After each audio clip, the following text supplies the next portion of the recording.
I was just thinking this morning that about 10 years ago, the senator from Wisconsin came to Burlington, Vermont to help elect me to the United States Senate.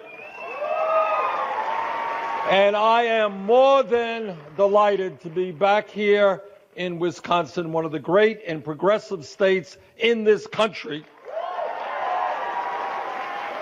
to make sure that your fantastic progressive heritage is maintained by re-electing Russ Feingold to the United States Senate.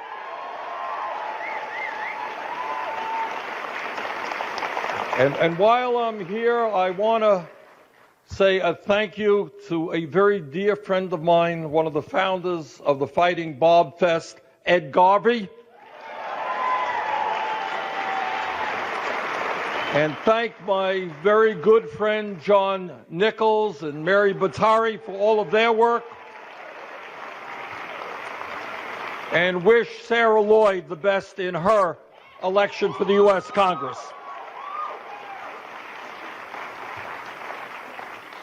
There is not a whole lot that I can add to what Russ has just said, but let me just say this.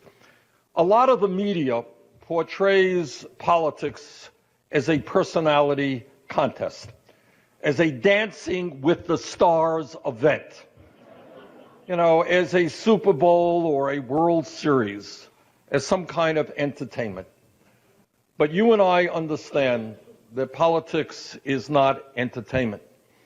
That what this campaign is about, in all honesty, is not Hillary Clinton. It's not Donald Trump. It is you and the working class and the middle class of this country.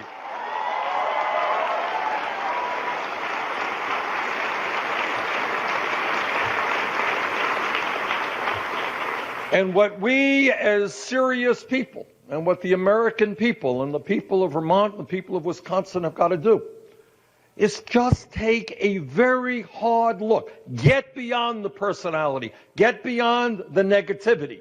Just take a hard look at which candidate is better for the middle class and working families of this country. And when we do that, we will find overwhelmingly that Hillary Clinton is that candidate.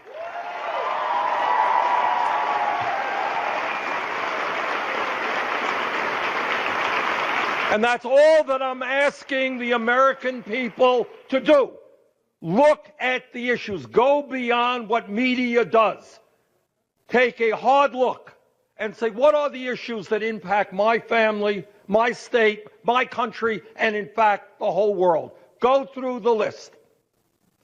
Now, Russ and I have worked together for years, and I cannot wait, believe me, to see him back at my side in the U.S. Senate.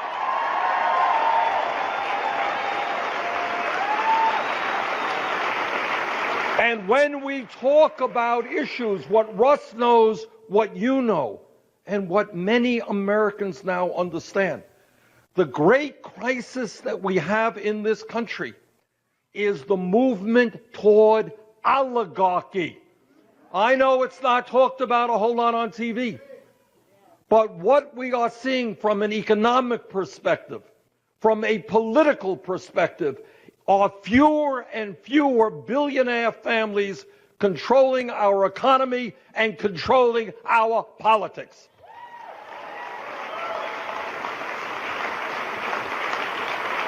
Too many heroes and heroines from Wisconsin, Vermont, and all over this country have put their lives on the line to defend our way of life, our democracy, to see the Koch brothers and a handful of other billionaires buy the United States government. We will not allow that to happen.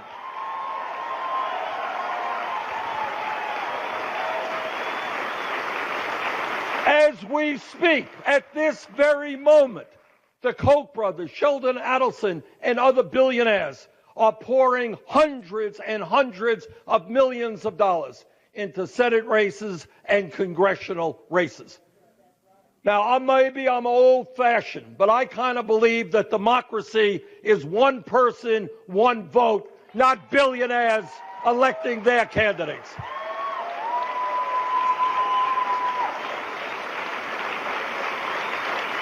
Now, I just talked to Hillary Clinton. I was with her in New Hampshire last week, and what she said for me to convey to you is that within the first 100 days of her presidency, she will bring forth a constitutional amendment to overturn this disastrous Citizens United Supreme Court decision.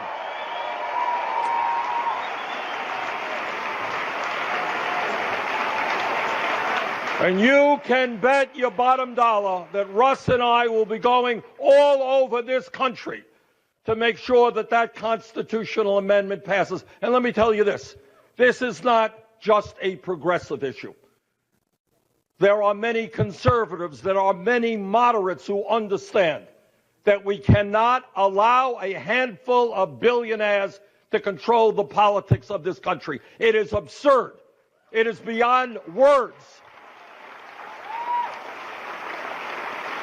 The Koch brothers alone are now recognized. The Koch brothers, two guys worth tens of billions of dollars, are now recognized as having more political power than the entire Republican Party. All right. We will not accept that. We're going to go back to grassroots democracy, one person, one vote. And by the way, we're also going to take on those Republican governors who want to suppress the vote and make it harder for people to vote.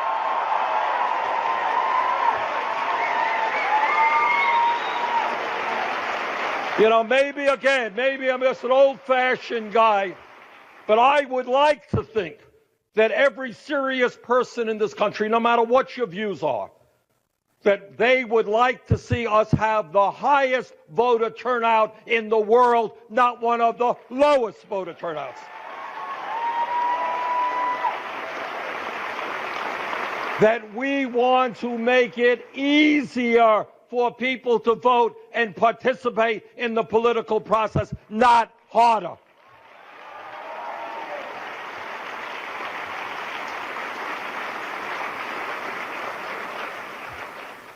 So we have to take on oligarchy in all of its ugly forms, and certainly one of the manifestations of oligarchy is that in the United States today, we have the most grotesque level of income and wealth inequality of almost any major country on earth. It is worse today than any time since 1928. Today in America, just listen to this, the top 1/10 of 1%, not 1%, 1/10 of 1% owns as much wealth as the bottom 90%. At a time when middle-class families in Wisconsin, in Vermont, all over this country are struggling, people are fighting to figure out how they're going to put gas in the car to get to work, how they're going to pay their electric bills, how they're going to pay for child care. While all of this is going on, in the last 16 years, since the year 2000, we have seen a tenfold increase in the number of billionaires in America. Tenfold increase. In the year 2000, we had 51 billionaires. Back in those days, being a big billionaire was a big deal. But today, you got 540 billionaires. So what you are seeing is a society in which the middle class continues to shrink, where millions of people work longer hours for low wages, where in my state it is not uncommon for people to be working 2 or 3 or 4 jobs to cobble together an income and some health care. We have 43 million people living in poverty, some in dire poverty, where we have the highest rate of childhood poverty of almost any major country on earth. And while all of that is going on, we are seeing a proliferation of billionaires and more income and wealth inequality. Well, Russ Feingold and I say enough is enough.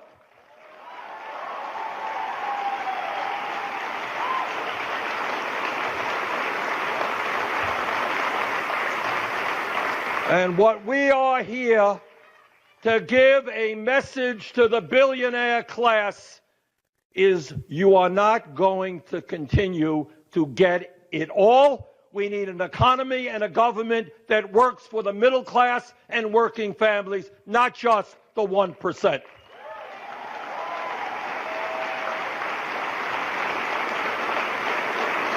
Now, in the midst of all of this income and wealth disparity, Donald Trump has a brilliant idea, and everything that Donald does is brilliant. By definition, this is the genius. And his brilliant idea is to give many, many hundreds of billions of dollars in tax breaks to millionaires and billionaires. Because he knows what all of economics has told us, on the contrary, that money is going to trickle down to working families. Oh, you just give those billionaires tax breaks, give large corporation tax breaks, and they're going to come back home and create good-paying jobs. No economist, serious economist, believes that. Here's what he wants to do. He wants to repeal the estate tax. The estate tax only applies to the top 0.2%. 99.8% of American families don't pay a nickel in the estate tax. If he does that, listen to this, if he does that, they get away with it. He's not alone. Republicans want to do this. The Walton family alone, you know, our good friends who own Walmart, people who pay their workers starvation wages, the Walton family alone will get a $53 billion tax break. The Koch brothers will get a $34 billion tax break. Their family will. And by the way, just in passing, the Trump family will get a $4 billion tax break. Hillary Clinton, you're right, enough is enough. Hillary Clinton, Russ Feingold, and I have a somewhat different view. We believe that when a billionaire like Trump, who owns mansions all over the world, who lives in the lap of luxury, when somebody like Trump, and he's not alone, other billionaires and millionaires don't pay a nickel in federal income tax, we do not think that that is an act of genius. We think that that is a disgrace, and we're going to change that.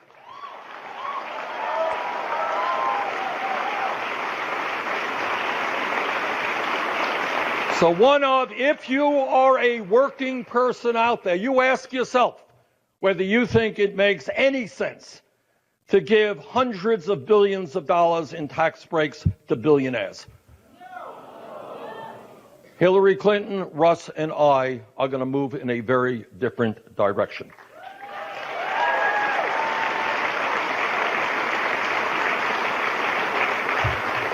Right now, as you all know, we have a federal minimum wage of $7.25 an hour.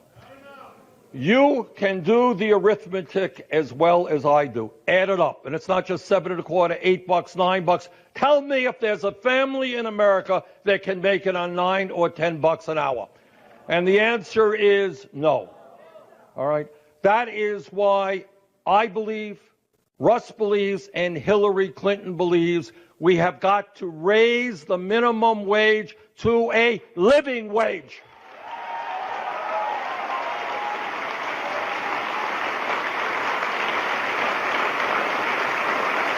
Billionaires should not be the only people doing well in our economy. If you work 40 hours a week in the United States of America, you should not be living in poverty. We're going to raise the minimum wage. That's what Hillary believes. That is not what Donald Trump believes. And here's another area of great difference between the two candidates. Hillary Clinton understands that in the year 2016, women should not continue to be making 79 cents on the dollar compared to men.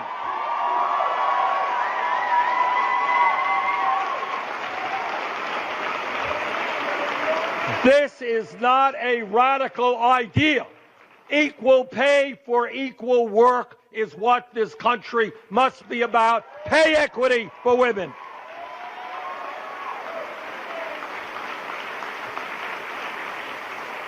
Donald Trump has another brilliant idea. All of you know, disgracefully, we are the only major country on earth not to guarantee health care to all people. And as Russ indicated, he and I tried to make, and we did make, the Affordable Care Act as strong as we should. And we have added some 18 to 20 million more people into the ranks of the insured. That is a significant step forward. We should be proud of it. And Donald Trump, though, and another one of his brilliant ideas, he wants to throw these 20 million people off of health insurance. And again, this is not just Trump's idea. This is what the Republican Party stands for. I'm the ranking member of the Budget Committee.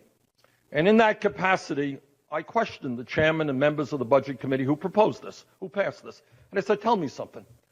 How many people are going to die when you throw 20 million people off of health insurance? How many people are going to end up far sicker and suffer much more than they had to? These guys had no answer at all. 20 million people off of health insurance. Our job is to make certain that every American has health care, not to throw 20 million people off of health insurance.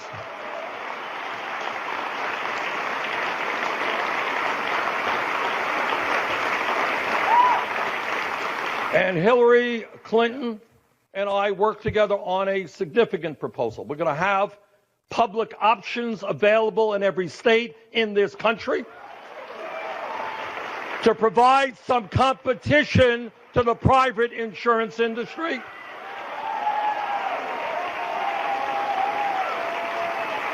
We are going to double funding for community health centers, which provide excellent quality primary health care, dental care, mental health counseling, and low-cost prescription drugs. We're going to double the number of people who will be able to access those community health centers. And let me tell you something else. I'm on the committee called the Health, Education, Labor Committee. And Hillary Clinton and I are going to be telling the pharmaceutical industry that they will not continue to rip off the American people and charge us the highest prices in the world for prescription drugs.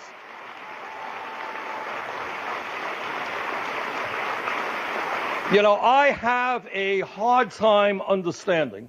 I think about this, I'm a little strange and I think about these things. Other people have pleasanter thoughts. And I wonder in my heart, which group of people are more greedy? Is it Wall Street or is it the pharmaceutical industry? And a great debate can take place. But what I will tell you is that and Hillary Clinton understands this, and we're going to work together to resolve this, we should not have to go to Canada to get affordable prescription drugs.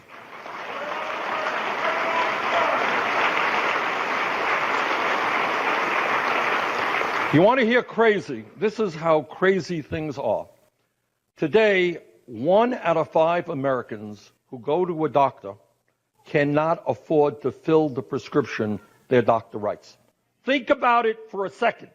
Think about how crazy that is. People are sick, they go to the doctor. Doctor says, okay, here's a treatment for you. They cannot afford to fill it. In Wisconsin and in Vermont, you got elderly people cutting their pills in half because they cannot afford the medicine they need. Now, not only is that causing suffering for individuals, think what else it does. It increases healthcare costs because people will end up getting sicker and end up going to the hospital in order to get treatment they need. That's crazy stuff. So we are going to take on the pharmaceutical industry, and we're going to lower prescription drug costs in this country.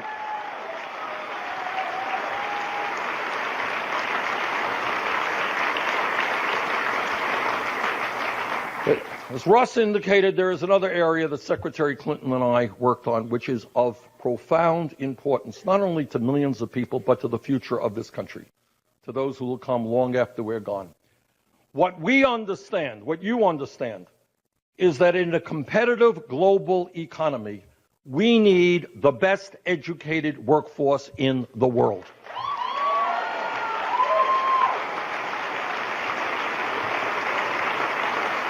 And you know what?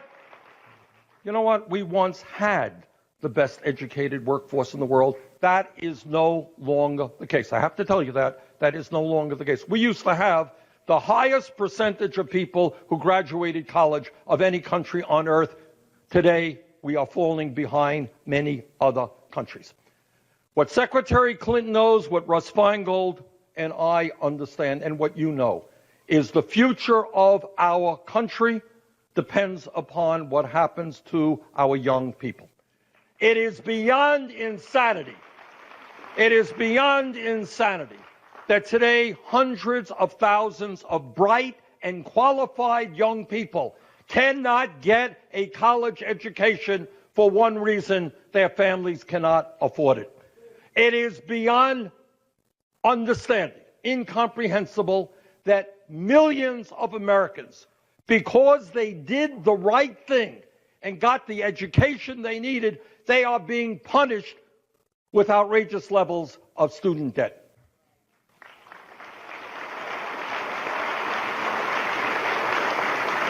Take a deep breath and just look at that situation. We need well-educated people. The world is changing. The economy is changing. Education is changing. Why are we punishing people for doing the right thing and getting a good education?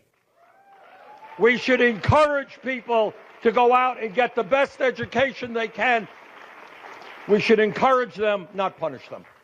And that is why Secretary Clinton and I reached an agreement on a proposal which says that public colleges and universities will be tuition-free for every family in America earning less than $125,000 a year. That's 83% of our population.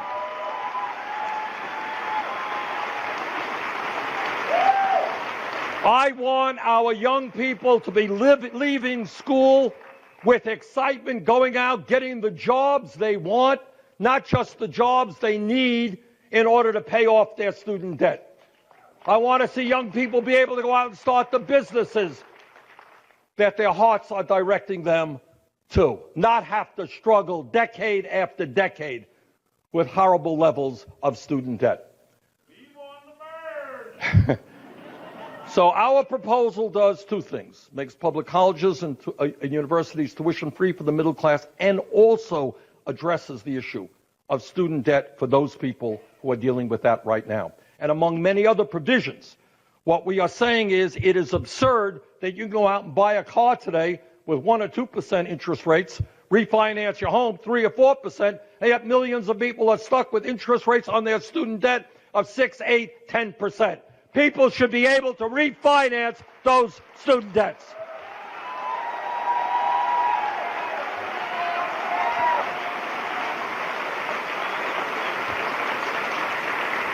And that is part of Secretary Clinton's proposal. Secretary Clinton also understands that there is something profoundly wrong in our country when we have more people in jail than any other country on earth.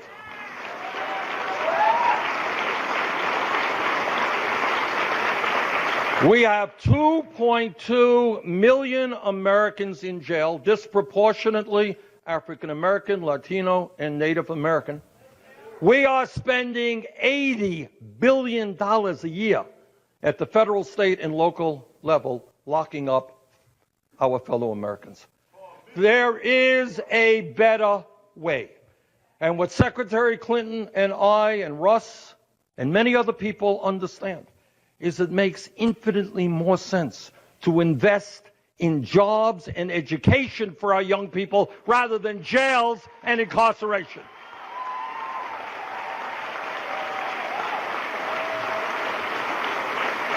And we understand that we need police department reform all over this country. We are tired of looking at those videos of unarmed African Americans being shot.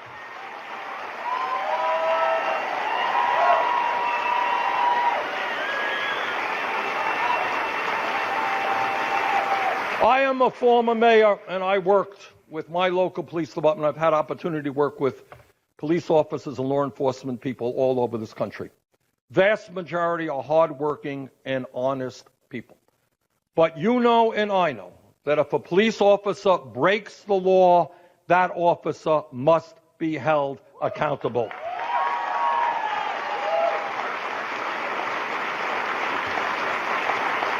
And Hillary Clinton understands, as we all do, that we have 11 million undocumented people in this country, that we need to pass comprehensive immigration reform and a path toward citizenship.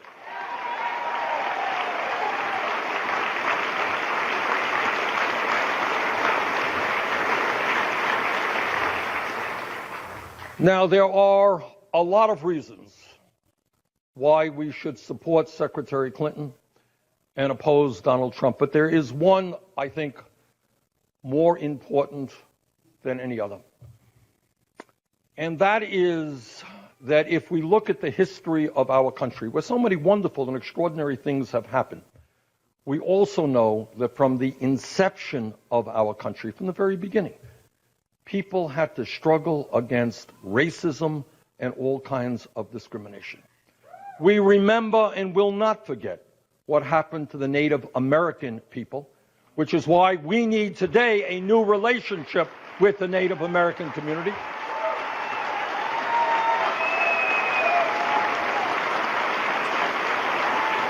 We will not forget the abomination of slavery and racism and discrimination.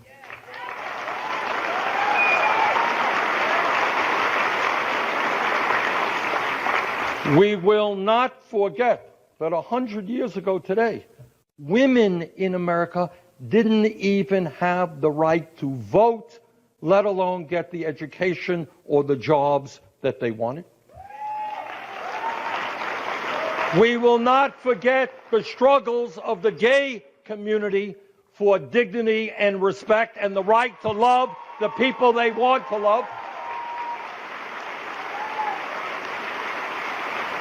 And we recall how many people in all of those struggles to create a less discriminatory society, a society in which, to paraphrase Dr. Martin Luther King Jr., we judge people on their character, not the color of their skin or the country they came from.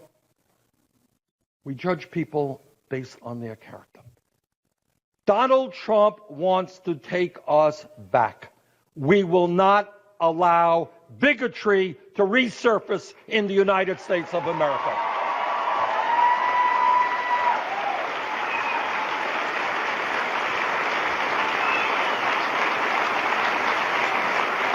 We have come too far. We have struggled too hard. Too many people have died in these struggles, have gone to jail to say that America is moving in the direction of a non-discriminatory society, to go back to a candidate who has made bigotry the cornerstone of his campaign.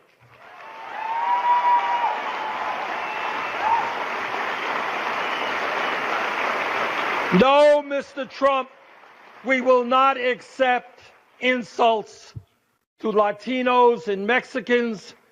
We will not accept insults to Muslims. We will not sit back and allow women to be called slobs or whatever stupid words he comes up with. We have come too far. You know, my father came to this country from Poland at the age of 17. He had a nickel in his pocket, and he never made much money. But he loved this country so much because it gave him the opportunity to raise his kids in a way that we never could have been raised from where he came from. What you know and what I know, and this is a profound truth, this is not rhetoric, that one of the great qualities of our country, one of our greatnesses, is our diversity, a diversity we should be proud of.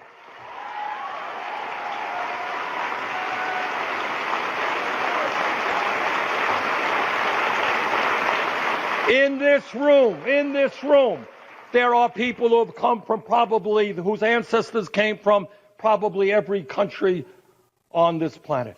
And we have come together to work together. And we are not going to let Donald Trump divide us up.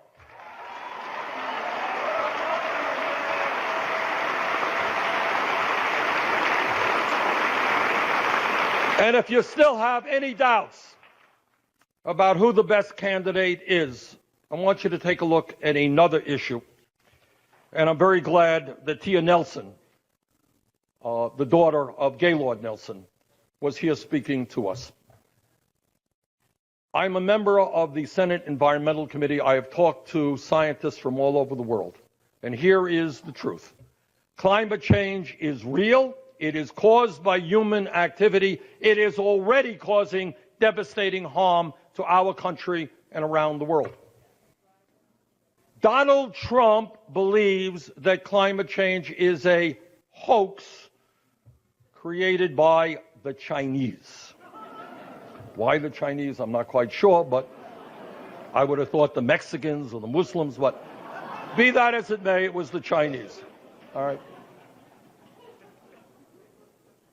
We cannot run a government. We cannot develop public policy if we do not respect science. Can't do that.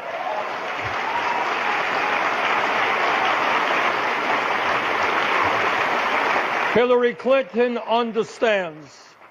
She understands not only that climate change is real, but that we need aggressive action in order to make our country more energy efficient, in order to move aggressively toward sustainable energy.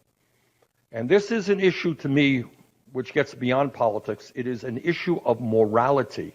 It is an issue of what kind of planet we leave to our children and our grandchildren.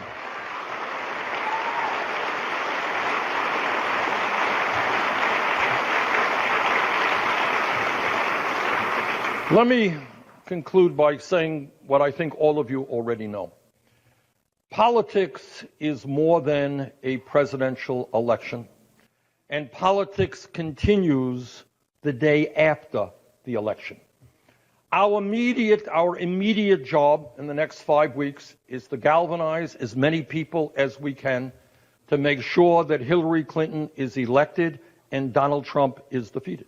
But our efforts cannot end on Election Day. Now, I hope and you hope that Hillary is elected. But if you think he could just sit back and go to sleep for the next 4 years, you are mistaken. All of you know that the history of change in America, whether it is the workers' rights movement and the development of trade union, whether it is the civil rights movement, the women's movement, the gay movement, the environmental movement, all of those efforts succeeded only when it is taking place from the bottom on up, not from the top on down.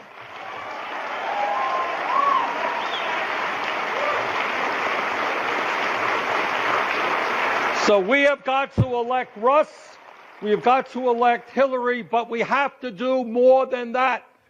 We have to create a progressive movement of millions of people who are going to stand up to the Koch brothers and the 1%.